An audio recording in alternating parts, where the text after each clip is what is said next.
देखिए, इस समय जो चुनौती है, वो चुनौती 3 पक्षों पे है। एक तो बड़ी आर्थिक लड़ाई है।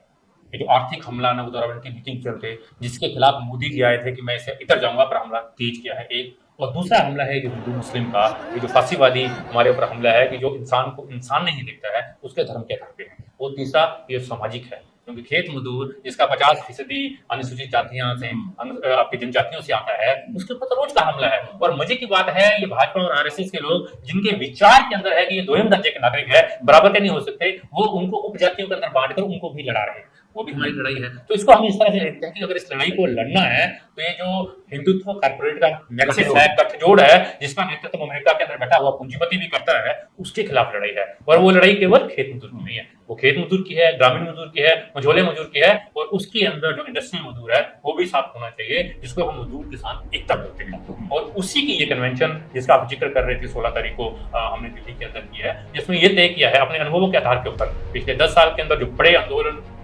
तीनों वर्गों ने किए है, जो उत्पादन करता है, लड़ेगा कौन? जो उत्पादन करता है। सांस्कृतिक लड़ाई होगी, कल्चरल लड़ाई होगी, और उसका आधार बनेगा कौन? चैलेंज करेगा इकोनॉमिक पॉलिसी को? जो उत्पादन करता है। वो जब सड़क पे आता है, तो हमने नीति के अंदर बदलाव देखा है। किसान आंदोलन के अंदर जब किसान सड़क पे था, मजदूर उसके साथ आया, खेत मजदूर पहले से था, तब नरेंद्र मोदी को एक कदम वापस जाना पड़ा। इसको लगता था कि अमृत प्राप्त है, जो मुंह से शब्द निकल के वो वापस नहीं आएंगे, उसको घुटनों पे आना पड़ा, वापस जाना पड़ा।